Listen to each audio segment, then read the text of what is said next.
November is Hospice Awareness Month, and many of us think of hospice as the group you call when a loved one is in their final days of life. Yet the scope of care provided is much more broad. And here to discuss that, members of In Care, Matt Kehlmeier, Vice President of Community Relations, and Reverend Murphy, who is the Outreach Hospice Coordinator. And welcome to both of you. Thank you. And you know, Matt, In Care is comprehensive. You offer many things, and you were telling me In Care means just that. You go into folks' homes many times for this. Absolutely. That is our primary focus, is to allow an older adult or individual who needs hospice to live whatever life they have left in their home.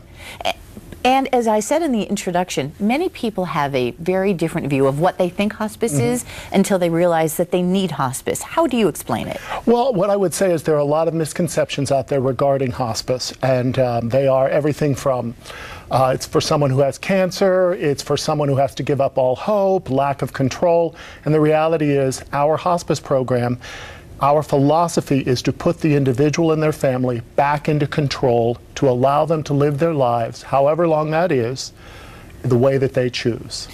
And however long that is could be months. It's not necessarily days, which I think is a big misnomer when it comes to I think you're absolutely right. I think there's a misconception out there that somehow hospice is for someone who has given up all hope and has but hours, if perhaps days, and the reality is hospice can be utilized at a much greater time period.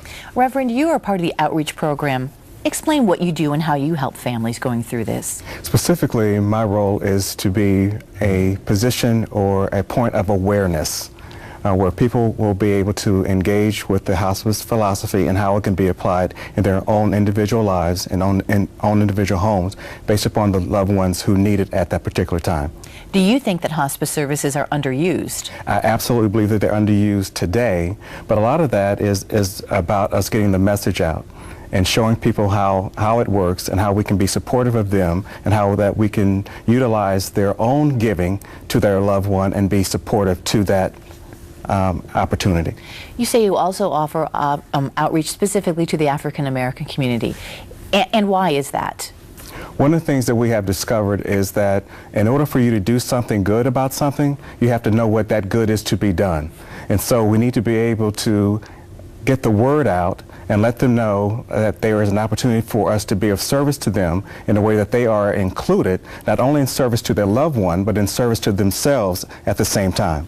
Reverend said something very important, Matt, that you touched on earlier, family included. This is your goal, isn't it, to make sure that this, you don't go in and say to folks, this is what you need to do. You are correct. What we look at is we ask the family and the patient what exactly is important to you, and then we do our best to make sure that that's what occurs. And something that you've alluded to is the hospice benefit is underutilized. Less than 25% of individuals who are eligible for it in Franklin County ever receive the hospice benefit, and within the African American community, that percentage is even lower than that.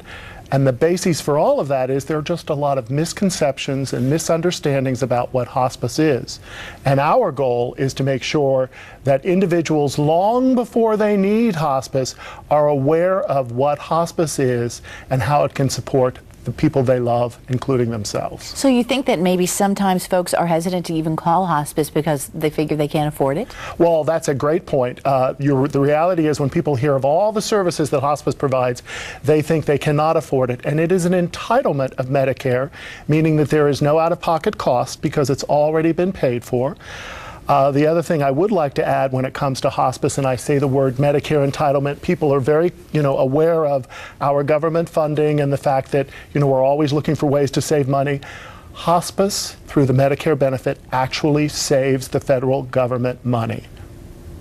And so folks should realize that they can utilize all these ways to bring folks like you in when it's needed. You are correct. And so when do you say folks should contact you?